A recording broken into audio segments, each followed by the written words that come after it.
오늘 설명회는 문과 최상위권 설명회이고요. 그래서 자료도 지금 보시면 서영고만 있습니다. 네, 서성한 자료는 제가 직원들이 다 만들어 놨는데 급하게 제가 빼라 그랬습니다. 그래서 서영고 얘기만 할 건데 할 얘기 별로 없습니다. 문과는. 네, 그냥 여기 문과 학부모님들만 다 계시니까 뭐 서로 잘 모르시니까 마음으로나마 서로 위로 받으시고요. 문과 학부모로 살아가시는 게 되게 힘드시죠? 예, 그러시지 않아요? 예, 문과 학부모로 살아가신다는 게 참 힘듭니다.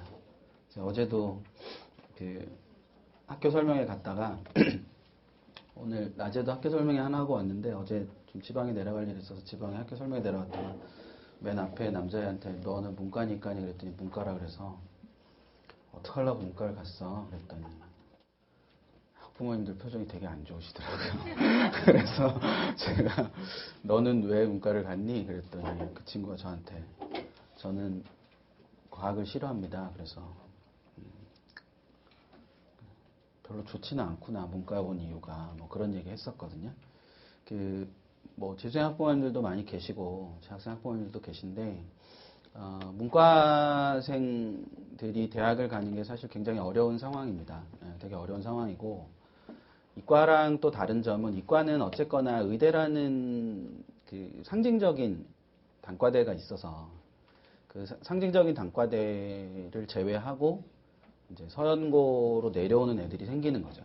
그러니까 그런 구조가 생기고 또 겹치는 구조가 또 생깁니다. 뭐 의치안이랑 서연고 부분이랑 이렇게 겹치는 부분이 생기는데 문과는 사실은 그런 특징적인 거를 찾기 되게 어렵습니다.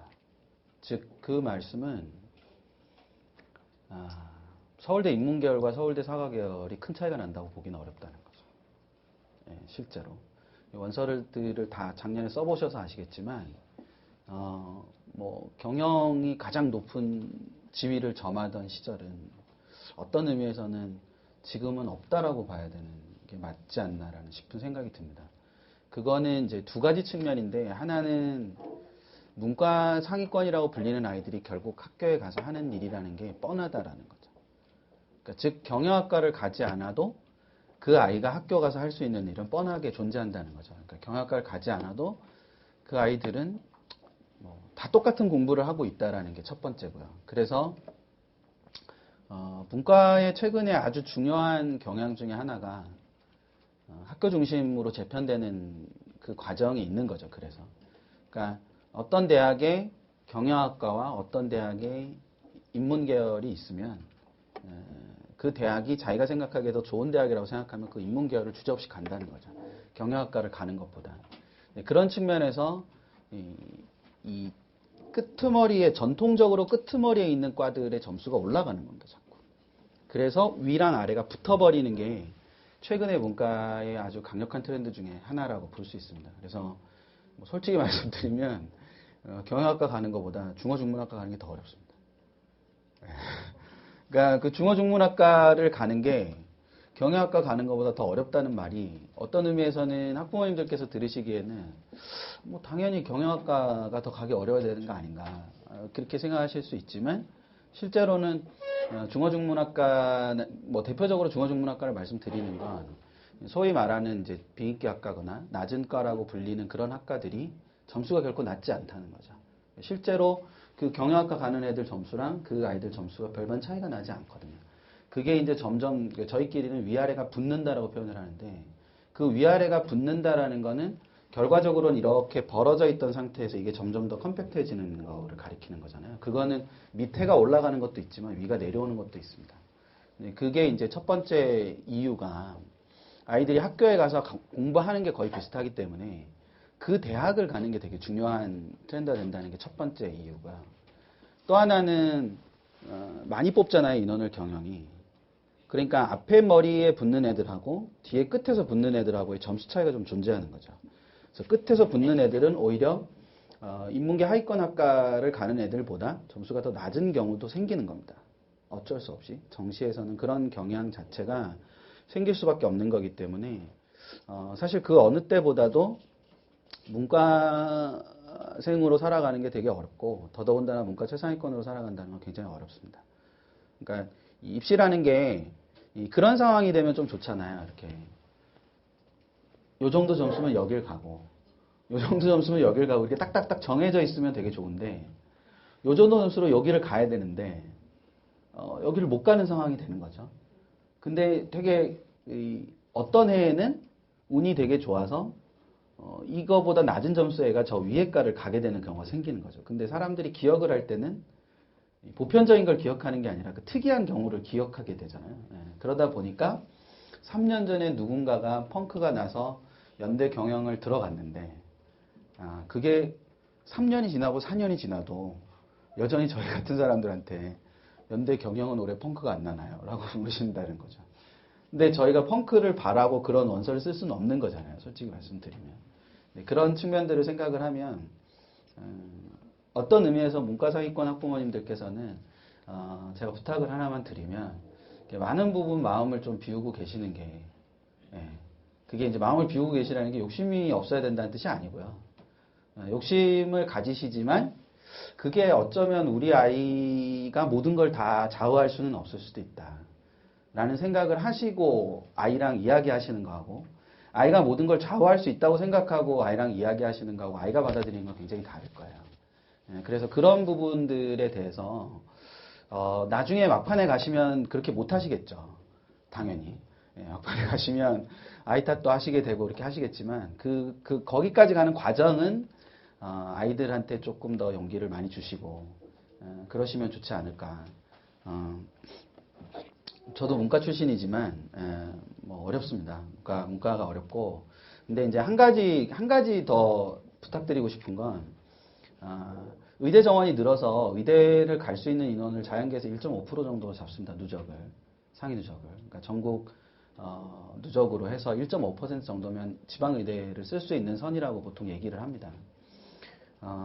그런데 이제 저는 좀 짜게 보는 편인데 인문계에서 연고대를 갈 수 있는 정시 기준으로 말씀드렸을 때 인문계에서 연고대를 그냥 쓸 수 있는 선이다라고 하면 많이 잡아도 0.8%입니다.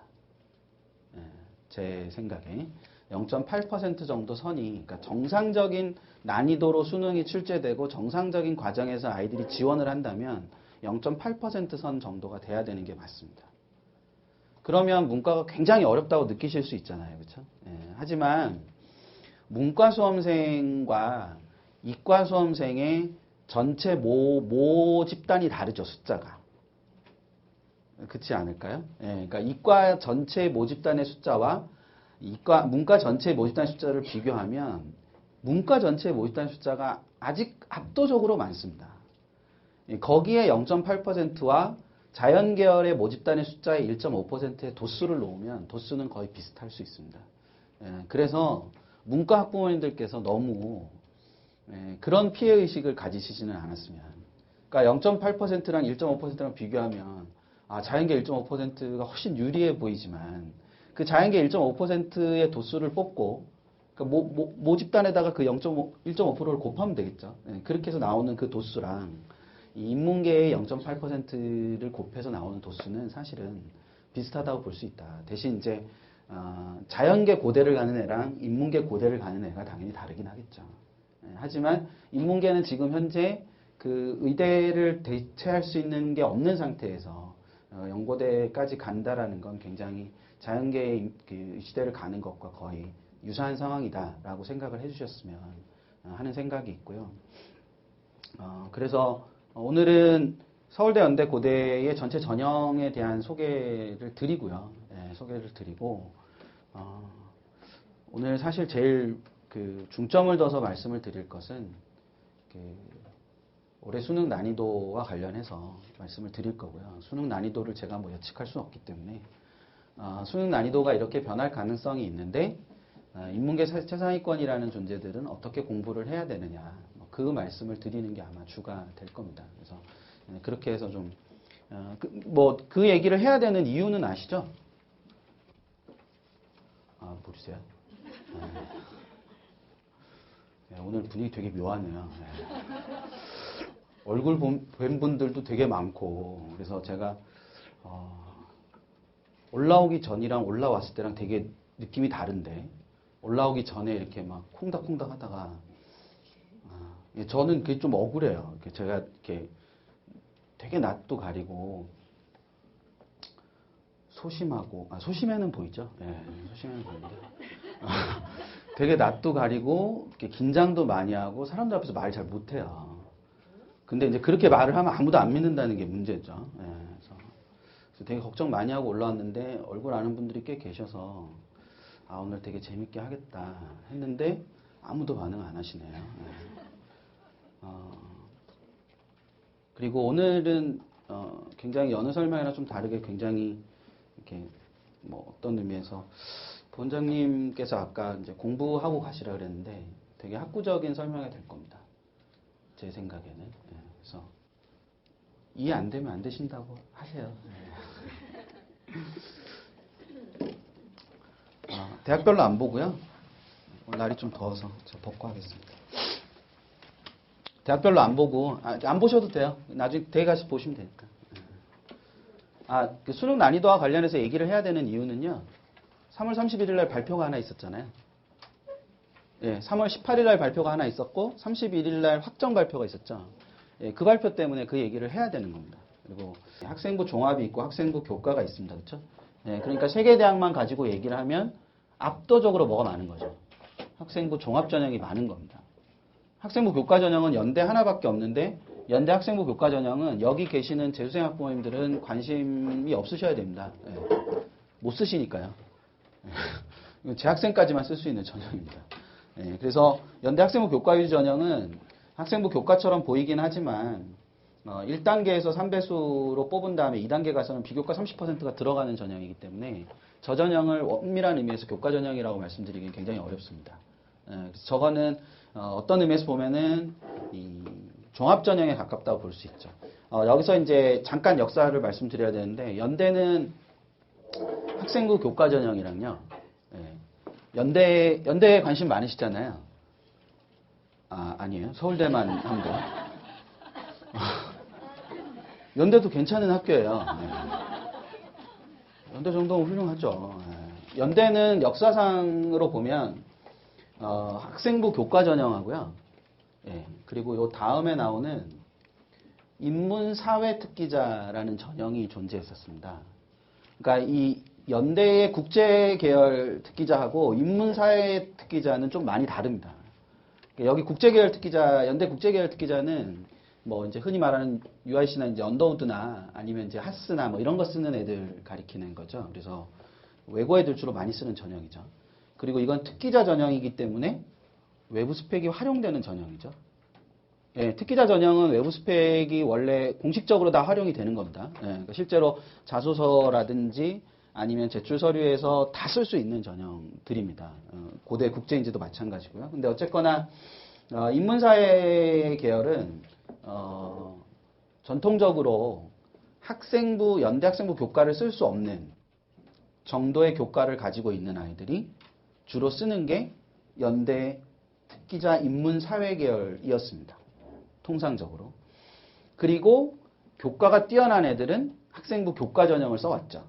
예. 근데 학생부 교과 전형은 전통적으로 재수생은 못 쓰기 때문에 재수생들이 연대를 학생부 전형 비슷한 걸로 쓴다고 하면 거의 대부분 뭘 써왔냐면 인문사회 계열의 특기자를 써왔던 겁니다. 기본적으로. 근데 전년도 연대 전형계획에서 모집에서 새로 만들어진 게 학교활동 우수자죠. 예, 애들이 이제 학우라고 부르는. 예, 저도 듣고 굉장히 놀랐는데 작년에 어딜 썼냐 그랬더니 연대 학우를 썼습니다. 그래서 뭐라고? 뭐 이렇게 연대 학우라고 네가? 뭐 이랬더니 되게 한심해하더라고요 애들이 저한테. 그래서 자기는 학교활동 우수자를 썼다. 학교활동 우수자가 종합전형으로 새로 생겼어요 작년부터. 그러면 이제 대부분의 사람들이 예상하기에 특기자 인문사회는 내신이 좀 떨어지지만 내신이 어느 정도 영향이 있었던 전형이고 교과 전형은 내신의 영향이 굉장히 컸던 전형이고 그럼 종합전형이 생겼으니까 저건 당연히 먹을 거라고 생각을 하는 거죠. 비교과 활동이 되게 뛰어난 애들이 쓰는 전형이다. 근데 특기자는 비교과 활동 중에서도 외부 활동이 뛰어난 애라면 얘는 내부 활동이 뛰어난 애들이 쓰는 전형이 될 거다라고 생각을 많이 했어요. 그래서 많은 전문가들이 내신이 좋은 애는 연대 학생부 교과를 쓰고 내신이 안 좋은 애들은 학교활동 우수자를 쓴 거죠. 근데 여기 이제 재수생 학부모님들 잘 아시겠지만 내신이 안 좋은 애들이 학교활동 우수자에서 아무도 안 붙는 거예요. 실제로 학교활동 우수자는 내신 굉장히 많이 받습니다. 그러니까 이 고대 융합인재랑 융합형 인재랑 연대 학교활동 우수자는 여전히 내신의 비중이 굉장히 높아 보입니다. 그러니까 고대 학교장 추천을 쓰지 못하는 애들, 그러니까 고대 학교장 추천도 종합전형이죠. 근데 이제 보통은 통상적으로 서울대 직윤을 쓰는 애들이 각 학교 1등이고요. 그리고 고대 학교장 추천을 쓰는 애들이 보통 각 학교 2, 3등이죠. 그렇게 쓰기 때문에 그 등수에 들지 못하지만 어떤 활동들을 하고 있는 애들이 연대 학교활동 우수자나 고대 융합형 인재를 쓴다라고 생각하시면 될 것 같습니다. 그래서 많은 사람들이 예상했던 만큼 내신의 영향력이 무력할 거다라는 예상은 빗나갔다. 실제로 올해 입시에서도 연대 학교활동 우수자나 고대의 융합형 인재 전형 같은 경우는 교과가 일정한 영향력을 행사할 가능성이 굉장히 높은 그런 전형이다라고 생각하시는 게 맞지 않으실까 싶고요. 뭐 여기서 뭐 서울대 일반 전형이 궁금하시긴 하겠지만 서울대 일반 전형으로 뽑는 인문계열 학생은 528명입니다. 서울대 일반 전형의 총 인원은 1600명 중후반대죠. 1600명 중후반대인데 인문계열은 528명을 뽑는데 뭐 솔직히 말씀드려서 서울대 일반 전형은 그 해의 서울대 방침이 되게 중요합니다. 근데 올해 서울대 방침이 어떨지는 아무도 모르는 거죠. 그러니까 재작년에는 별 생각 없이 그냥 다 뽑았죠. 뽑고 싶은 애들을. 작년에는 별 생각 없이 뽑을 수가 없게 된 거죠. 왜냐하면 서울대 합격자들이 언론에다 노출이 됐는데 뚜껑을 열어보니 좋은 학교 애들이 너무 많이 됐더라. 흔히 말하는. 그래서 언론의 집중 포화를 받던 서울대가 그러면 다 줄여 10명씩 뭐 이렇게 된 거죠. 그래서 잘 보시면 흔히 말하는 자사고나 이런 학교들이 2014학년도보다 2015학년도 입결이 안 좋습니다. 서울대 입결이. 그거는 그런 추세의 영향하고도 긴밀한 관련을 맺기 때문에 어쨌거나 이런 종합전형들이 존재합니다. 종합전형들이 존재하는데 재수생이 쓰실 수 없는 전형은 그러니까 뭐 재학생 학부모님들도 많이 계시지만 재학생만 쓸 수 있는 전형인 거죠. 연대 학생부 교과 전형하고요. 서울대 직윤입니다. 나머지는 다 재수생이 쓸 수 있습니다. 고대 학교장 추천도 재수생이 쓸 수 있는 건 아시죠?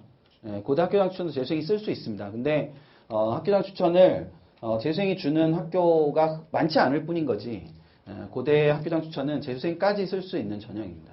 보통 학교에서 종합평가를 해서 뭐 3등 정도 되는 친구가 재수생하고 이렇게 격차 좀 심하면 그러면 학교에 재수생을 주기도 하죠. 그렇게 해서 실제로 재수생들이 붙는 사례도 있긴 한데 어쨌거나 이 학교장 추천 전형이랑 고대 융합형 인재, 연대 학교활동 우수자는 재수생들이 쓸 수 있다라는 겁니다. 근데 여기서 이제 하나 더 설명을 드리면 제가 이렇게 학교별로 안 하고 이렇게 한 이유가 있는데요. 지금 이게 어림잡아서 보시면 종합형 그러니까 학생부 위주 전형이잖아요. 그렇죠? 학생부 위주 전형이 적지 않은 숫자입니다. 지금 보시면 적지 않은 숫자로 이렇게 보이죠. 적지 않은 숫자로 보이는데 이 세 개 대학은 어차피 교과 전형은 없습니다.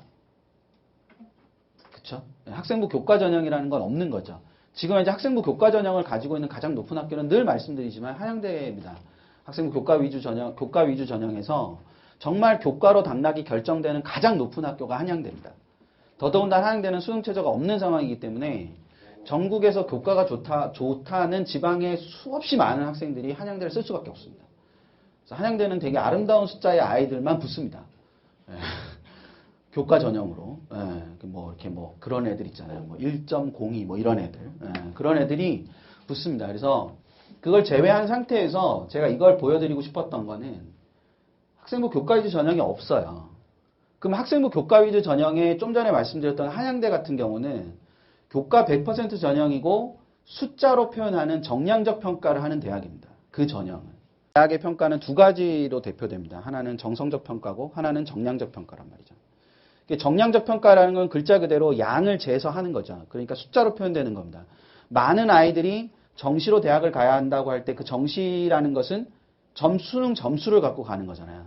그래서 전형 총점이 어떤 친구가 1000점 만점에 699.3인데 바로 밑에 친구가 699.2일 수 있잖아요. 근데 699.3이 17등이고 699.2가 18등인데 정원이 17명이면 걔까지 딱 붙는 거죠. 근데 솔직히 말씀드려서 699.3이랑 699.2랑 무슨 차이가 있겠어요. 그렇죠? 예, 정량평가라는 건 그런 겁니다. 그 숫자로 표현되는 거니까. 그러면 정량평가를 가지고 있는 전형이 지금 대학들의 전형 중에서 뭐냐. 학생부 교과위주 전형하고 정시하고 딱 두 개란 말이죠. 그렇다면 근데 이 세 개의 대학은 뭐가 없다는 거죠. 학생부 교과위주 전형도 얘밖에 없는데 얘가 정량평가라고 할 수가 없다는 거죠. 예, 그렇게 따지면 이 수시에서 정량평가라는 전형이 하나도 없다는 거예요. 기본적으로. 논술이라는 것도 정량평가라고 말씀드리기는 어렵거든요. 예. 그러면 이 상위권 대학들이 다 정성평가를 한다는 거죠. 근데 이거를 제가 강조드리는 이유는 정성평가라는 건 변수가 존재한다는 거죠. 즉 정성평가로 대학을 가는 아이들은 늘 논란이 뒤따릅니다. 그러니까 특히 재수생 학부모님들은 작년에 그 학교에 떠올리시기 싫겠지만 하여간 아이랑 똑같이 써서 붙은 애들이 있잖아요. 예, 그리고 이제 아이랑 같은 운명에 처한 아이들도 있잖아요. 근데 걔들을 놓고 보셨을 때 끄덕끄덕할 애랑 갸우뚱하는 애랑 누가 더 많냐 이거죠. 예. 끄덕끄덕하는 애들보다는 뭐가 더 많다는 거죠. 갸우뚱하는 애들이 훨씬 더 많다는 거죠. 냉정하게 말하면. 그러니까 붙든 떨어지든 쟤가 왜 떨어져? 그런 애도 많고 쟤는 왜 붙는 거야? 이런 애도 많고 그러니까 쟤 정도면 갈만하지 이런 애보다는 그런 애들이 훨씬 더 많다는 거죠. 그러니까 정성평가 중심이 된다는 게 저는 개인적으로 굉장히 유리한 거라고 생각합니다. 어떤 의미에서 보면. 그러니까 정량평가라는 건 변화시킬 수 있는 요소들이 별로 없지만 정성평가라는 건 결과적으로는 어떤 일정한 변수들을 가지고 있는 거기 때문에 중요한 건 제가 오늘 문과 학부모님들한테 제일 드리고 싶은 말씀인데 가장 중요한 건 원서 장수가 남아서 여기를 쓸 수 있게 되는 거죠.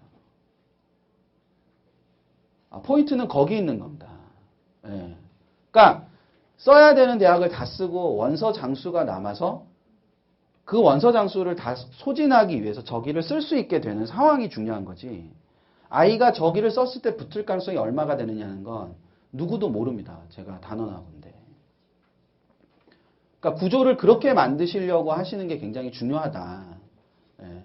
그러니까 제가 이제 첫 번째 결론으로 그 결론을 드릴 건데 그 결론을 드리기 위해서 몇 가지 얘기들을 더 하겠죠. 근데 꼭 기억하셨으면 좋겠는 건 그 구조를 기억하시는 게 필요하다. 그러니까 정량평가를 하는 대학이 상위 3개 대학 중에서 아무것도 없다. 그리고 6개 대학으로 펼쳐놔도 결국 그 6개 대학의 여러 가지의 수시 전형들 중에서 한양대 교과전형 딱 하나만 무슨 평가를 한다는 거죠. 정량평가를 하고 나머지는 다 정성평가를 한다는 거죠. 그게 갖고 있는 의미가 어떤 걸 거냐라는 것에 대해서는 한 번쯤은 의심을 해보시고 생각을 해보시는 게 필요하지 않을까. 그렇다면 그 정성평가에 실제 아이가 지원할 수 있는 경우의 수를 만드는 것이 훨씬 더 중요하다. 그러면 그 경우의 수는 어떻게 생기는 건가? 그건 좀 이따가 말씀드리겠지만 그런 구조를 생각하시는 게 필요하다는 거죠. 마찬가지로 특기자 전형도 마찬가지죠. 예, 이게 특히 이제 주목하셔야 되는 건 인문사회 특기자를 주목하셔야 되겠죠. 예, 저거는 이제 그 기준이 따로 있습니다. 예, 그래서 2.0 이내면 쓸 수 있는 건데 사회과학 계열 특기자는 수학이 포함되고요. 내신에 수학이 포함되고 인문 특기자는 수학이 포함이 안 되고 이러는 게 있죠. 그래서 또는 이제 특정한 영역의 이수 단위가 얼마 이상을 넘어갈 때 외고 애들이 보통 쓸 수 있는 그런 형태를 띠기 때문에 이런 고대 국제인재를 쓰거나 연대 국제를 쓰는 것도 다 마찬가지라고 생각을 합니다. 특히 재수생들 입장에서는 저걸 써야 될 정도면 수능이 되게 안 나오고 있다는 뜻이죠. 솔직히 말씀을 드려야 되니까. 어떤 친구가 고대 국제인재를 써야 돼요. 근데 고대 국제인재를 써야 된다라고 하면 그 친구는 수능으로 고대를 갈 수 없기 때문에 고대 국제인재를 쓰는 겁니다. 네. 저는 이제 제 얘기만 해야 되니까 다른 사람이 반대하겠죠, 당연히 제 이 말에. 네. 저는 그렇게 생각합니다. 연대 언더우드를 쓴다는 건 연대를 갈 수 없으니까 연대 언더우드를 쓰는 거죠. 수능으로. 수능으로 갈 수 있으면 수능으로 가죠. 논술로 가고.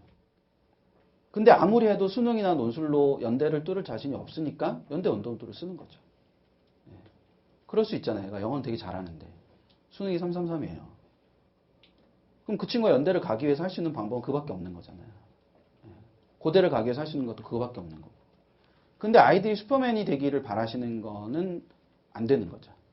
그러니까 수능도 잘하는데 굳이 고대 국제인재를 또 쓰고 뭐 그럴 필요는 없는 거죠. 며칠 전에 어떤 친구가 와서 저한테 자기 외국어 공인 성적이 끝났는데 고대 국제인재를 써야 되는지 말아야 되는지 잘 모르겠다. 그래서 뭐가 고민이냐 그랬더니 자기가 고대 국제인재를 써야 되면 외국어 공인 성적을 이제 따야 된다는 거죠. 그래서 제가 그냥 대놓고 그렇게 물어봤어요. 야, 그거 있으면 붙고 없으면 떨어져? 이렇게 물어봤거든요. 너보다 점수 낮은 애들 중에서 작년에 간 애는 없었어? 이렇게 물어봤거든요. 또 애가 이제 웃으면서 그건 아니죠. 그러더라고요. 예, 그게 있으면 붙고 없으면 떨어지고 이런 게 아니잖아요. 기본적으로. 그렇기 때문에 그럼 너가 그거를 따는 동안 수능 공부를 덜 하게 될 텐데 그게 너무 소모적이지 않을까? 그랬더니 수능 뭐 공부해서 고대 갈게요. 그러면서 갔어요. 되게 쿨하게. 공부해서 고대 갈게요. 뭐 그거 시험 보려고 애쓰면 또 수능을 못 볼 텐데. 뭐 이러면서 갔거든요. 남자애라서 저도 걱정이 될 정도로 쿨하게 가더라고요. 그래서 제가 다시 불러서 얘기를 하려다가 지금 다시 불러서 얘기하면 애가 안 되겠다 싶어가지고 그냥 보냈는데 실제로 그렇습니다. 실제로. 그렇기 때문에 그 친구가 그거를 위해서 노력하는 것보다 고대 국제를 안 쓰게 되는 게 더 중요한 거죠. 제 생각에. 그러니까 수능을 못 볼 때를 대비해서 고대 논술을 쓰는 거는 몰라도 고대 국제를 쓰는 건 고대로 끝난다는 뜻이잖아요. 붙으면. 예, 융합형 인재를 쓰는 거랑 전혀 다릅니다. 융합형 인재를 쓴다는 건 융합형 인재는 수능 이후에 면접이 있어요. 그러니까 수능을 잘 봤어요. 그러면 면접을 안 가면 되잖아요. 예, 그럼 떨어지는 거잖아요. 예. 그렇지만 국제인재는 그렇지 않은 거잖아요. 예, 되면 그냥 가야 되는 거니까. 예. 제일 멋진 애들이 연대 학교활동 우수자랑 고대 융합형 인재를 보험으로 드는 애들이에요. 연대 학교활동 우수자랑 그 고대 융합형 인재는 둘 다 면접이 수능 이후에 있는데 날짜 똑같거든요. 둘 다 써요. 그러려면 일단 원서 장수가 2장이 남아야 되잖아요. 다 쓰고. 예. 그리고 수능을 아무리 못 봐도 자기가 연고대를 선택할 수 있다는 자신감이 있어야 되잖아요. 그렇지 않아요? 그 두 개 같은 학교인데 한 장 그냥 날리는 거 아니에요. 어쨌든 하나 못 보러 가니까. 예. 수능 성적이 그렇게 나와야 되는 거죠. 연대 논술을 못 쓰는 애들이에요, 걔들은. 연대 논술을 써서 붙으면 안 되니까. 그러니까 연대 논술을 못 써야 되는데 자기가 수능을 못 보면 어디는 가야 되는 거죠. 연대는 가야 되는 거예요. 근데 연대가 수능 이후에 면접을 갖고 있는 전형이 뭐란 말이죠. 연대 학교활동 우수자라는 거죠. 그러니까 걔는 보험으로 연대 학교활동 우수자를 드는 거예요.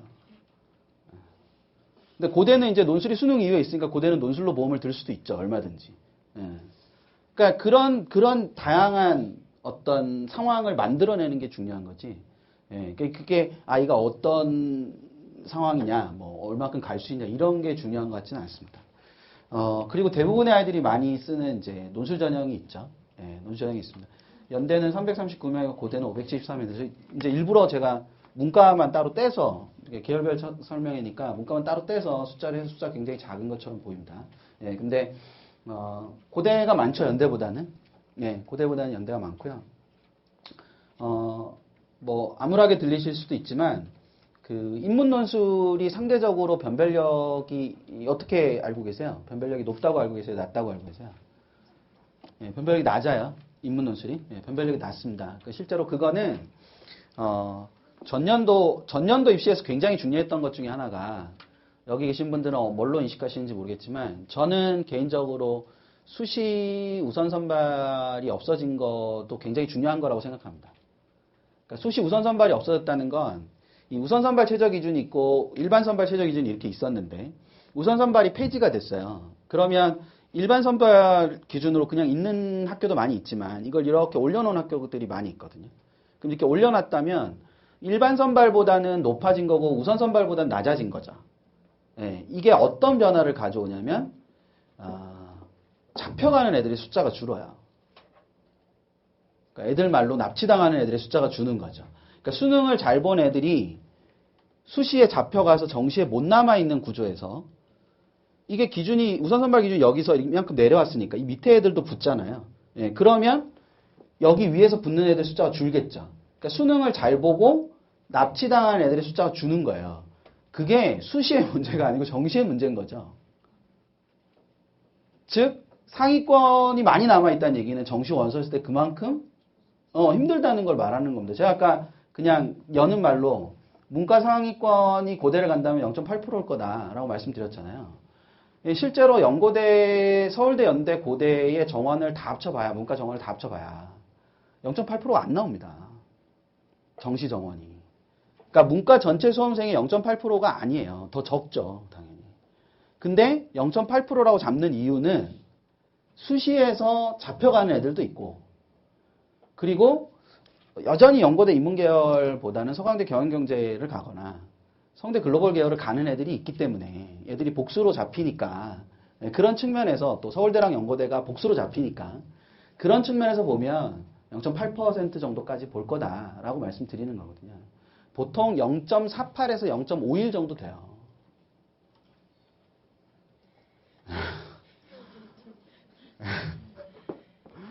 서울대, 연대, 고대 문과 정원을 다 합친 다음에 문과 전체 수험생을 분모로 해서 이렇게 비율을 계산하면 0.48에서 0.51에서 52 정도 되거든요. 제가 괜히 그냥 그런 소리 하는 게 아니에요. 이렇게 엘리베이터를 탔는데 그 옆집 형이 엘리베이터를 같이 탔는데 옆집 형이 고대 다닌다 그러면 한 번 더 보라고. 인문계면 한 번 더 보라고. 그리고 그냥 정시로 갔다 그러면 내리면서 존경합니다 하고 내려요. 그런 얘기를 그냥 하는 게 아니라고요. 그 얘기를. 걔 그 고대 동문과 다니고 있어도요. 걔가 1000명 중에 7등한 애예요. 0.7%면 1000명 중에 7등이잖아요. 1000명 중에 7등한 애라고요. 제가 늘 말씀드리면 100명 중에는 그 아이가 없죠. 100명이 앉아있으면 그 아이가 없는 거예요. 만들어지다 많은 애인 거예요. 1000명 정도 있어야 7명 있는 거잖아요. 그렇죠? 200명 되면 1명 있는 애인 거잖아요. 그러니까 그게 그런 상황인데 문제는 걔네가 어떤 점수대에 애들이 가는지 모르잖아요. 펑크는 거기서 나는 거예요. 되시겠어요? 그러니까 0.1% 애가 잡혀갔어요. 아주 많이. 근데 걔네가 진짜 잡혀갔는지 안 잡혀갔는지 모르잖아요. 아무도. 근데 0.1%가 쓸 수 있는 과가 있을 거 아니에요. 근데 그 과를 0.5%애가 가면 펑크인 거예요. 그래서 아주 뭐 우스갯소리로 용기 있는 자가 승리한다 뭐 이런 이상한 말이 생기는 거죠. 뭐 지를 때는 뒤도 돌아보지 말고 질러야 돼. 뭐 이런 얘기가 생기는 게 그런 상황이 생기기 때문에 그런 건데 그럴 변수가 우선 선발이 폐지되면서 뭐 하게 된다는 거죠. 줄어들게 된다는 거예요. 실제로. 더더군다나 인문 논술은 자연계열에서 보는 수가 논술이랑 좀 달라서요. 수능을 잘 보는 거하고 논술을 잘 쓰는 게 직접적인 연관성은 없어요. 간접적인 연관성은 있겠지만. 그래서 전년도 수능 정시의 굉장히 큰 이슈 중에 하나가 뭐였었냐면 얼마나 많이 남아있나. 그게 굉장히 큰 이슈였거든요. 실제로 자연계는 그러니까 자연계보다 인문계가 많이 남아있었어요. 그러니까 자연계를 많이 잡혀갔다는 거죠. 그 이유는 논술을 잘 썼으니까 걔들이. 그런 차이가 있기 때문에 실제로 그런 여러 가지 것들을 고려를 하셔야 되는 거거든요. 실제로. 그래서 논술은 인문 논술은 여전히 아주 큰 변별력을 가지고 있다고 보긴 조금 어려워요. 대신 고대는 뭘 보는 거죠? 모든 모집 단위에서 수리 논술을 보잖아요. 인문계 애들도. 예, 그렇다면 내신을 극복할 수 있는 학교는 어느 학교일 가능성이 더 높다는 거죠. 아, 예, 그 학교 이름을 말씀하기 싫으세요? 내신의 불리함을 그나마 극복할 수 있는 학교는 어디가 될 가능성이 훨씬 높다는 거죠. 고대가 될 가능성이 훨씬 높다. 고대는 수리 논술이 있으니까 그거에 의해서 당연히 결정될 수 있지만 연대는 인문 논술밖에 없고 연대 인문 논술이 해마다 계속 쉬워지고 있단 말이죠. 그러면 역으로 어쨌거나 애들 줄은 세워야 되니까 그럼 논술 점수가 비슷하다면 뭘로 애를 뽑을 가능성이 높다는 거죠. 내신으로 뽑을 가능성이 높다는 거죠. 내신의 영향력이 상대적으로 고대보다는 연대가 더 있을 거다. 네. 만약 대학이 정말 저 모집 요강대로만 뽑는다면 네. 뭐 그 의미는 아실 거예요. 제가 이게 홈페이지에 올라가야 되기 때문에 더 이상은 말씀 못 드려요. 네. 하여튼 그런 게 있을 거예요. 그러니까 저 기준대로만 뽑는다면 그렇죠. 근데 뭐 그렇다고 해서 저 기준을 말고 다른 기준으로 뽑는다고 대학 측에서 말할 수도 없고요. 제가 물어봐서도 안 되고요. 뭐 제가 물어봤는데 그 사람들이 어떻게 알았어요? 이러면 더 이상한 상황인 거고 예, 그런 거기 때문에 그건 뭐 그런 상황이 생기지 않겠지만 어쨌거나 내신이 여기서 내신이 굉장히 불리하다는 얘기는 5가 넘어간다는 뜻이죠. 예, 뭐 4.5 정도가 넘어가는 친구들이 그래도 그걸 극복하는 걸 보이는 건 연대의 빈도수보다는 고대의 빈도수가 더 많다. 물론 뭐 그거는 고대가 더 많이 뽑으니까 뭐 그럴 수도 있을 텐데 어쨌거나 그런 상황들을 하나 생각을 해 두시면 되고요. 정시는 뭐 잘 아시는 대로 달라지는 게 없습니다. 반영 비율 똑같고요. 모집 정원 자체는 서울대보다는 연대가 많고 연대보다는 고대가 많죠. 저거는 뭐 2월 이전 인원이기 때문에 2월 되면 어떻게 될지 잘 모르죠. 서울대 인문계는 잘 2월이 안 되니까 서울대 인문계열은 2월이 잘 안 될 뿐만 아니라 심지어 주니까요. 줄어들죠. 경영학과 같은 경우에는 잘 줄죠. 동점자까지 다 붙여버리면 주는 때가 훨씬 많습니다. 줄어드는 때가. 그렇기 때문에 뭐 인원은 이렇게 됩니다. 근데 제가 이제 지금 보여드린 건 제일 처음에 학생부 종합전형 보여드렸고요. 그 다음에 특기자 전형, 연대랑 고대만 있죠. 특기자 전형은. 특기자 전형 보셨고 논술 전형 보셨고 그다음에 정시를 보셨습니다. 뭐 차이 별로 없잖아요. 그렇죠? 예. 근데 이제 하나만 더 참고로 설명드리면 연대랑 고대가 이거 정말 부탁을 드릴게요. 올해 이제 저희 정시까지 가시게 되면 아이들이 정시까지 가게 되면 뭐 저희 재원하고 있는 학생들 같은 경우는 담임선생님들께서 와서 잘 쓰실 겁니다. 근데 학부모님들이 아셔야 되는 게 있는데 정시로 연대에 유리한 아이랑 고대에 유리한 아이는 다릅니다. 특히 인문계는 그게 굉장히 중요합니다. 연대에 유리한 아이랑 고대에 유리한 아이가 어떻게 다르냐면 고대는 전통적으로 최고점 변환이라는 걸 사용하는 학교입니다. 즉, 그 영역의 최고점 분에 그 아이가 취득한 점수에다가 28.6을 곱하는 겁니다. 근데 연대는 그냥 표준 점수에다 28.6을 곱하는 겁니다. 그게 무슨 차이냐면 연대에서 동점인 애가 고대에서 동점이 아니라는 거죠. 연대에 동점인 두 아이가 고대에 동점이 아니라는 거예요.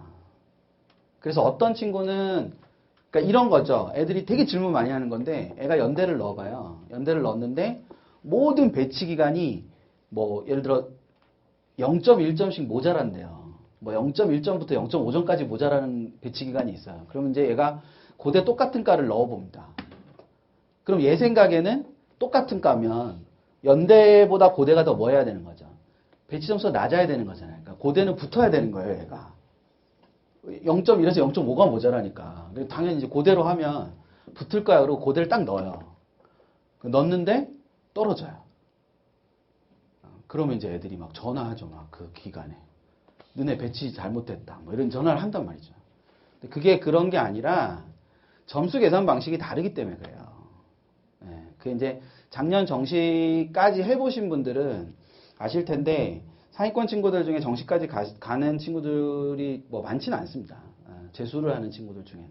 예, 그래서 미리 말씀을 드리는 건데, 그러니까 뭐냐 하면 표준 점수가 높은 과목을, 그러니까 낮은 과목을 잘 본 친구가 유리합니다. 그러니까 137이 표준 만점이에요. 그러니까 원점수 만점자가 137이에요. 근데 얘가 만점을 받았어요. 137을 받았어요. 그러면 얘는 1이 나오잖아요. 1. 그쵸? 137분의 137이니까. 예. 근데 137분의 135 이내가 만약에 있다고 치면 똑같이 2점이 깎였지만 이 분모의 크기에 따라서 나눠주는 거니까 다르게 나올 거잖아요. 마이너스 되는 점수가. 그러니까 수학에서 2점 깎였어요. 표준 점수로. 그리고 국어에서 2점이 깎였는데 국어는 132가 만점이고 수학은 140이 만점이라면 똑같이 2를 132로 나눌 때랑 140으로 나눌 때랑 나오는 값이 다르잖아요. 어려우세요? 네. 다시요. 1을요. 5로 나눌 때랑 4로 나눌 때랑 다르죠. 그러니까 마이너스 1을 5로 나누면 마이너스 0.2잖아요. 근데 마이너스 1을 4로 나누면 마이너스 0.25잖아요. 그러니까 마이너스 0.25가 마이너스 0.2보다는 더 많은 타격이잖아요. 그러니까 표준점수가 낮은 과목을 똑같이 2점이 깎여도 표준점수가 낮은 과목에서 깎이느냐 표준점수가 높은 과목에서 깎이느냐 점수가 다르다고요. 근데 똑같이 2점이 깎이면 연대 가면 그냥 똑같이 둘 다 몇 점이 깎이는 거라고. 굉장히 중요하거든요.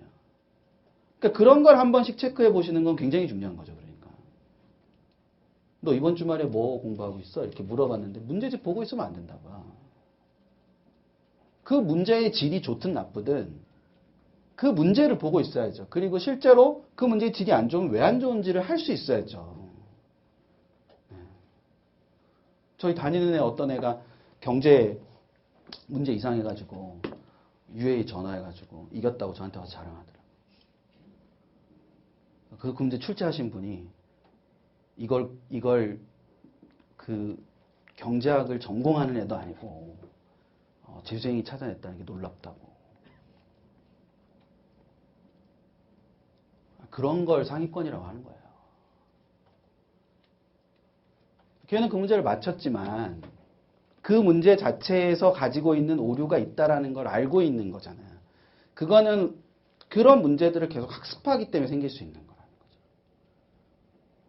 그러니까 뭐가 공부인지를 제가 들어가서 얘기도 하겠지만 학부모님들이 그걸 알고 계시면 아이가 공부를 어떤 걸 하느냐에 따라서 이게 되게 다르잖아요. 너 왜 공부 안 해랑 왜 이런 걸 공부 안 해는 되게 다르거든요. 그러니까 그런 구조를 가지시는 게 되게 중요한 거예요. 3월 18일, 3월 31일 발표로 가기 위해서 이걸 설명을 드리겠습니다. 뭐 제가 아까 문과 출신이라 제가 국어 선생님 출신이라 그 말을 할 때 그게 되게 중요하다고 생각하는 사람인데 3월 18일 발표가 딱 나고 많은 사람들이 그랬습니다. 수능이 어려워질 거다. 그랬더니 이틀 만에 이례적으로 교육부가 나서서 기자회견을 자청해서 어려워지지 않는다. 그러고 3월 31일 발표가 났습니다. 근데 교육부는 행정부는 당연히 문제의 오류를 개선하는 데 초점이 맞춰져 있었기 때문에 출제위원을 늘리고 검토위원을 늘리는 게 초점입니다. 사실은 수능 개선안의 핵심은. 근데 시장은 그렇지 않는 거죠. 시험이 쉬워질 거냐 어려워질 거냐 이런 게 되게 중요한 거니까. 쉽다 어렵다라는 말을 되게 조심해야 되는데 그 이유는 쉽다 어렵다는 비교격이거든요. 자, 2015 제가 말장난을 하나 할게요. 2015학년도 수능은 매우 쉬웠습니다. 되셨죠? 예, 매우 쉬웠습니다. 뭐 때문에 매우 쉬웠는지 모르겠는데 매우 쉬웠다고도 많이 얘기합니다. 2015학년도 수능은 매우 쉬웠는데 거기서 매우를 빼면 어떻게 되죠? 예.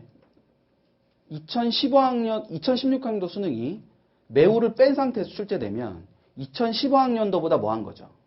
어려운 거예요. 그쵸? 즉 2015학년도 수능이 매우 쉬웠다는 건 2014학년도 수능에 비해서겠죠. 근데 2014학년도 수능에 비해서 매우 쉬웠던 2015학년도 수능을 기준으로 매우를 빼면 2016학년도 수능은 2015학년도 수능보다 어려운 겁니다. 그런데 2014학년도 수능보다는 뭐 한 거죠? 쉬운 겁니다. 쉽다는 사람 말도 맞고 어렵다는 사람 말도 맞는 거죠. 즉 2015학년도 이전까지의 수능보다는 쉽겠지만 2015학년도 수능보다는 뭐해질 거라는 거죠. 어려워질 거라는 겁니다. 그러니까 그런 예상을 가능케 하는 가장 큰 이유는 표준점수 체계에 있는데, 자 이제 설명을 드릴게요. 원점수와 표준점수, 이제 저를 몇 번 보셨던 분들은 제가 이제 저걸 굉장히 강조해서 설명하는 걸 아시기 때문에 뭐 그냥 똑같은 얘기 되겠지만 다시 한번 그냥 보세요. 아이들이 시험을 보면요, 분포가 이렇게 됩니다. 그럼 여기 애들이 제일 많이 모여 있죠. 그렇죠? 여기는 0점이고 여기는 100점이겠죠. 그래서 아이들이 이렇게 분포하는데 여기 제일 많이 분포하는 구간을 저희가 뭐라고 부를 수 있냐면 평균이라고 부를 수 있어요. 그러면 이런 체계가 되는 거거든요. 원점수 기준으로 A라는 과목과 B라는 과목이 있는데 두 과목은 원래 0점부터 100점까지 있겠죠. 근데 A라는 과목은 평균이 70이고요. B라는 과목은 평균이 50일 수 있습니다. 그러면 저희가 편의상 A와 B 중에 뭐가 더 어려웠다고 얘기를 많이 하는 거죠. B가 어려웠다고 얘기를 많이 하는 거예요. 그렇죠? 하지만 수학이라는 과목은 어렵지 않아도 B처럼 됩니다. 여기 계신 학부모님들은 모르시겠지만 이렇게 시험지를 받자마자 자야 되는 고통을 안고 있는 아이들도 있습니다. 자고 일어나도 애들이 시험을 보고 있고 자고 일어나도 시험 보고 있는 그런 애들이 있습니다. 그렇기 때문에 걔들이 평균을 내리기 때문에 수학은 쉽든 어렵든 저렇게 나옵니다. 40점 중후반이 나오거든요. 보통 수능을 보면 평균이. 이 원점수가 저렇게 존재하는 상황에서 표준점수라는 건 어떻게 구성이 되는 거냐면, 표준점수는 국수형의 경우는 0점부터 200점까지 원래 이론상 존재합니다. 실제로 200점이 나오는 경우는 없지만, 그러면 진짜로 막 교육부가 폭파당할 거예요. 그래서 이걸 표준점수로 다시 계산을 하면요, 표준점수의 원리는 이렇습니다. 평균을 100으로 놓는 겁니다. 원점수 평균을 항상 100으로 놓는 거예요. 그럼 A라는 과목은 원점수 평균에서 원점수 만점까지 가려면 얼마가 필요한 거죠? 30이 필요하죠. 그러면 130인 겁니다. 아주 간단하게 말씀드리면. 즉 원점수 만점에 따른 표점이 130이 되는 거죠. 근데 B라는 과목은 평균이 얼마인 거죠? 50이니까 100까지 가려면 얼마가 필요한 거예요? 50이 필요하잖아요. 그러면 원점수 만점에 따른 표점을 몇 점으로 두는 거예요? 150점으로 주는 거예요. 즉 결론적으로 이게 수능 난이도랑 굉장히 긴밀한 관련을 맺기 때문에 말씀드리는 겁니다. 결론적으로 원점수 평균과 원점수 만점에 따르는 그 과목의 표준점수는 반비례합니다. 그렇죠? 원점수 평균이 내려오면 만점에 따른 표준점수가 올라가게 되겠죠. 그렇죠? 근데 원점수 평균이 올라가게 되면 만점에 따른 표점이 내려오게 되겠죠. 저게 왜 중요하냐면 최근 3년간 그러니까 이거를 제가 뒷받침하자면 이것까지 보시고요. 지금 국어 A, 국어 B, 영어 중에서 뭐가 제일 쉬웠죠? 영어가 제일 쉬웠죠. 왜 그렇게 판단하시죠? 만점자 비율이 가장 높아요. 그렇죠? 네, 만점자 비율이 가장 높아요. 그래서 전년도 입시 관계자들이 다 가채점 기간에 영어 만점에 따르는 표점을 128로 잡았습니다. 그러니까 예상 표준 점수를. 그쵸? 예, 그렇게 잡았었어요. 근데 실제로 뚜껑 열어보니까 132였어요. 국어 A랑 똑같잖아요. 그러면 당연히 영어 쉬웠으면 표점이 낮아야 되잖아요. 근데 그게 아니라는 거죠. 왜 저런 현상이 벌어졌느냐? 2014학년도 영어는 A, B로 나눠져 있었고요. 2015학년도 영어는 A, B가 통합됐습니다. 따라서 영어 A형을 봤어야 되는 애들이 같이 봤죠. 걔네가 뭐 하는 역할을 한 거죠? 평균을 낮추는 역할을 한 거죠. 그래서 예상보다 표점이 더 뭐하게 나온 거예요? 높게 나온 거예요. 최대의 사고를 막은 거죠. 그게. 걔들이. 영어까지 128이 나왔으면 완전 난리가 날 뻔했는데 그런 사태를 막은 거예요. 걔들이. 온몸을 던져서. 그래 실제로 국어 A는 65.74인데 영어는 66.97이니까 평균에 큰 차이가 생기지 않았던 거죠. 2015학년도 수능 개선안이 나왔다는 건 2015학년도 수능이 무슨 문제가 있었을 거 아니에요. 그리고 그 문제를 개선하는 게 개선안일 거고 그게 2016학년 수능에 굉장히 중요한 역할을 하겠죠. 그래서 말씀드리는 거거든요. 최근 3년간 국수형, 문과 국수형을 보시면요. 이렇습니다. 최근 3년간 문과 국수형의 표점, 원점수 만점에 따른 표점입니다. 141이 나와서 불수능이라는 얘기가 나왔었어요. 2013학년도에. 그래서 그 다음에 136이 됐죠. 평균을 보시면 57.959, 64.56이죠. 근데 전년도 수능은 66.97이에요, 평균이. 그럼 당연히 표점이 뭐 하겠어요? 내려가겠죠. 어떤 포인트인지 아시겠어요? 예. 수학이 47.19, 44.60이었어요. 근데 전년도 수능이 53.66이에요. 표점이 엄청 내려가겠죠. 뭔지 아시겠어요? 네. 영어도 국어가 73.80에서 70.06에서 61.97이 됐으니까 표점이 많이 오른 거죠. 그래서 국어가 뭐보다, 수학보다, 영어보다 어떤 사태가 벌어진 거예요? 만점에 따른 표점이 높은 거예요. 국어 선생으로서 굉장히 기분이 나쁘지만 그걸 용납할 수 없는 거죠. 그래서 수능 개선안이 나오는 거. 즉,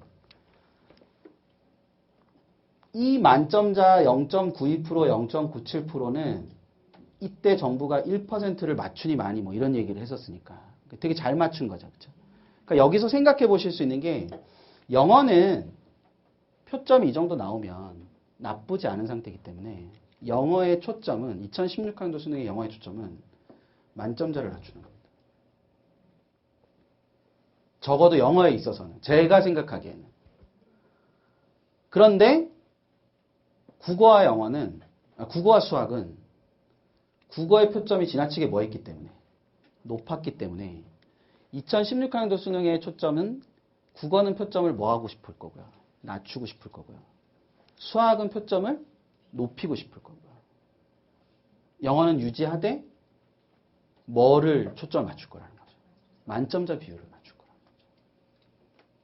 그러면 국어 표점을 낮추려면 평균을 뭐 해야 되는 거죠? 예, 평균을 올려야 되는 거죠. 그렇잖아요. 예, 평균을 올려야 되는 거죠. 수학 표점을 낮추려면 어떻게 되는 거죠? 수학 표점을 높이려면 어떻게 되는 거죠? 수학 평균을 낮춰야 되는 거예요. 그렇죠? 이해되시겠어요? 예. 여기서 이런 결론에 도달할 수 있는 건데요. 수능 난이도 조절은 평균값의 변화와 관련된다는 거죠. 그럼 국어의 평균값을 낮추고 국어의 평균값을 높이는 거죠. 높이고 수학의 평균값을 낮추는 게 이거면 되냐 이거야. 킬러 문제를 조절하면 평균값을 무조건 변화시킬 수 있냐는 거죠. 그렇지 않을 거라는 거야. 평균값의 변화는 중난이도 문제와 훨씬 더 깊은 관련을 가지고 있거든요. 그러니까 최상위권이기 때문에 킬러 문제 한 문제를 더 맞춰야 되는 핵심이 아니고 중난이도 문제를 뭐 하면 안 된다. 틀리면 안 된다. 그리고 그 중난이도 문제에서 당연히 어떤 한두 문제를 어렵게 내므로써 뭐의 변화를 가져올 거다. 평균값의 변화를 가져올 거다. 그러니까 그래서 아이들이 지금 할 수 있는 것과 할 수 없는 것 중에 뭐에 집중하는 게 되게 중요하다는 거죠. 할 수 있는 거에 집중하는 게 훨씬 중요하다는 거죠. 할 수 있는 거에 집중하고 그 할 수 있는 특히 수학에 있어서는 당연히 맞춰야 되는 문제들을 뭐 해서는 안 된다. 틀려서는 안 된다. 그걸 틀리게 되면 그 어느 해보다도 더 심각한 수능의 상태가 벌어질 수 있다. 그러니까 그 부분의 포인트를 갖고 계시는 게 되게 중요하거든요. 영어는 이번 개선안에 나온 것처럼 결과적으로 영어의 EBS 연계 방침의 변화는 평균값을 변화시킬 겁니다. 문제를 더 어렵게 내지 않아도. 만점자도 당연히 변하겠죠. 그렇기 때문에 영어는 난이도 조절이 뭐 제 개인적인 생각으로는 필요하지 않습니다. 즉 영어라는 건 이렇게 출제가 되어 왔었는데 총 독해가 28문제가 있었습니다. 총 28문제 중에서 이 대입파악과 세부정보라는 이 내용에 해당하는 문제가 10문제인데요. 그 10문제 중에서 8문제가 EBS 교재를 그대로 가져왔었습니다. 근데 그게 문제가 된 게 애들이 그 해석본을 외워서 문제를 푸는 거죠. 그게 문제가 돼서 이 8문항에 있어서 EBS 연계를 바꾸는 겁니다. 즉 지문을 그대로 가져오지 않는 거죠. 유사한 주제에 다른 지문을 가져오는 거예요. 그러면 애들이 해석본을 외워봐야 소용이 없으니까. 근데 애들한테 이 얘기를 하면요, 애들이 그러죠. 선생님, 저는 여기서 틀려본 적이 한 번도 없어요. 이런 얘기 하죠. 예, 상위권 애들한테 대입학과 세부 정보가 전혀 걸림돌이 되지 않습니다. 새로운 지문이 나와도 풀 수 있습니다. 적어도 틀리진 않아요. 그럼 뭐가 문제냐? 시간이 문제죠. 한 번 읽고 풀어야 되는데 저런 문제들을 한 번 더 읽게 되면 뒤에 가서 시간이 쫓긴다는 거죠. 그러니까 초점은 거기에 있는 거예요. 상위권 애들한테 어려워진다 뭐 저런 얘기를 할 필요가 없어요. 그런 구조 자체를. 상위권 애들한테는 당연히 어려워지는 게 아니에요. 영어가. 저 8문항이 빠진다고 해서 어려워지는 게 아니라는 거죠. 절대. 그게 아니라 오히려 거기에 한 문제라도 한 번 더 읽게 되는 시간이 생긴다면 그 뒤로 넘어가서 뒷부분에서 문제가 생길 수 있다는 거죠. 그렇기 때문에 애들이 이 영역의 문제들을 소홀히 하지 않는 게 필요한 겁니다. 뭐 새로운 지문을 많이 봐야 된다. 그 지문이 나올지 안 나올지 어떻게 알아요? 그러니까 한 번에 저런 문제들을 풀더라도 굉장히 정확하게 풀려는 훈련들을 하는 게 되게 중요하다는 거예요. 지금까지는 어쨌거나 EBS에서 한 번이라도 본 적이 있으면 애들이 한 번에 읽고 바로 문제를 풀 수 있죠. 네, 뭐 그 달달 외우지 않아도 상위권 애들이 뭐 그걸 외우지는 않겠지만. 근데 새로운 지문이 나오게 되면 어쨌거나 그거를 끝까지 읽기는 해야 되잖아요. 근데 읽고 답이 한 번에 나와야 되는데 그렇지 못하게 되면 시간이라는 변수가 생길 거라는 거죠. 그러니까 영어의 최상위권 문과생들한테 영어 연계 방식의 변화는 어려워진다 뭐 이런 거는 최상위권이 아닌 거죠. 어려워지는 게 아니라 시간이라는 변수가 발생할 수 있는 그런 문제가 된다라는 거를 생각하시는 게 필요한 거죠. 그러니까 수능 개선안이 어떤 식으로 뭐 실제 6월 모의평가에 어떤 식으로 나올지는 잘 모르겠지만 뭐 제가 뭐 다 맞출 수 있는 건 아니니까. 근데 적어도 제가 생각하기에는 그 표점의 변화가 굉장히 중요하다. 특히 이제 그게 자연계, 인문계는 아까 제가 그래서 일부러 국수형을 보여드린 거거든요. 국수형을 지금 잘 보시면 국어가 최고 높았던 때가 없잖아요. 지금 보시면. 그쵸? 예. 국어가 높았을 때가 없어요. 국어가 127, 131, 139잖아요. 지금. 그러니까 이때도 수학이 제일 높았고요. 이때도 수학이 제일 높았죠. 그러니까 이런 정도를 맞추고 싶어 할 거예요. 예, 기본적으로. 대신 140을 넘기지 않으려고 노력하겠죠. 왜냐하면 수학비 만점이 140이 넘지 않기 때문에 보통. 이때까지 수능 역사상 수학비 만점자의 표준 점수가 130 후반에서 보통 형성이 됐기 때문에 수학 A와 수학 B도 맞춰야 되거든요. 또. 그래서 130 후반에서 만들고 싶어 할 거예요. 평가원은. 그리고 국어랑 영어는 130 중반 정도? 그러니까 이제 국어가 130 초반, 뭐 132. 그러니까 저 영어에 132를 국어에 갖고 오고 영어가 그냥 한 136 정도, 뭐 저 정도 맞춰지면 평가원 굉장히 성공했다고 생각할 거예요. 그러니까 평가원의 관심이 그런 난이도에 있지 않다니까요. 저런 표준 점수에 있지 그런 난이도에 있지 않아요, 절대. 그래서 그걸 어떤 식으로 대응해야 되느냐는 생각을 하시는 건 되게 중요한 거라는 거죠. 거기서 너무 킬러 문제에 얽매이시지 않았으면 제 생각에 초점이 킬러 문제에 있는 게 아니다. 오히려 중난이도의 그런 문제들을 잘 풀 수 있도록 아이들한테 관리를 해주시는 게 훨씬 더 중요하다. 예. 그리고 결론적으로 또다시 말씀드리지만 아이들의 수시 고민은 아이들이 가지고 있는 경쟁력으로부터 비롯하는 게 아니라 여러 다른 경쟁력으로부터 비롯하는 게 아니라 기본적으로 수능 경쟁력으로부터 비롯하는 거다라는 인식을 이제 함께 갖고 계시면 조금 더 선택하실 수 있는 폭 자체가 넓어지실 수 있는 거죠. 그런 부분들을 생각하시고 제가 아이들한테 했던 말처럼 모든 경쟁력을 무력화시킬 수 있는 그런 해가 될 수 있으면 뭐 무엇보다도 좋지 않을까라는 생각이 듭니다.